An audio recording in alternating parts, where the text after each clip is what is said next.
தாய் தமிழ் உறவுகளுக்கு வணக்கம். தமிழக வெற்றிக் கழகத்திலிருந்து அடுத்தடுத்து விலகல், ஜோசப் விஜய் அதிரடி உத்தரவு.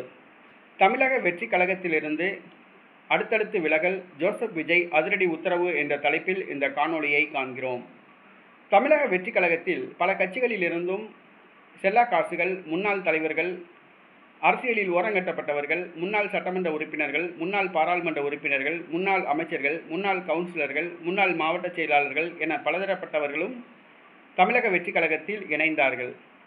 தற்பொழுது அந்த கட்சியில் இணைந்தவர்கள் அந்த கட்சியில் தங்களுக்கு மதிப்பில்லை என்று கூறி ஒரு சிலர் கட்சியை விட்டு வெளியேற தொடங்கியுள்ளனர்.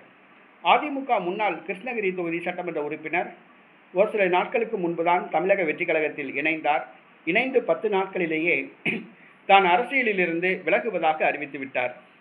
மேலும் நேற்றைக்கு முன்தினம் அதிமுகவிலிருந்து வழக்கறிஞர்கள் பலர் தமிழக வெற்றிக் கழகத்தில் இணைந்தார்கள். அங்கு மதிப்பில்லை என்று கூறி மீண்டும் தமிழக வெற்றிக் கழகத்திலிருந்து விலகி அதிமுகவில் இணைந்துள்ளார்கள்.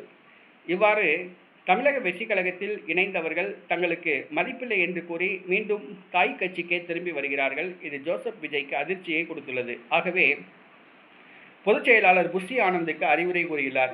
புதிதாக கட்சியில் இணைந்தவர்களுக்கு உடனடியாக கட்சியில் டம்மி பதவியாவது கொடுத்து, பெயரளவுக்கு ஏதாவது ஒரு பதவியாவது கொடுத்து தக்க வைத்துக் கொள்ளும்படி அறிவுறுத்தியுள்ளார். அவர்களுக்கு பதவி வழங்குவதில் காலதாமதம் செய்ய வேண்டாம் என்று அறிவுறுத்தியுள்ளார். கட்சியில் இணைந்தவர்களுக்கு உடனடியாக பதவி வழங்கும்படி கூறியுள்ளார். இது கட்சியில் இணைப்பவர்களுக்கு சற்று நிம்மதியை கொடுத்துள்ளது.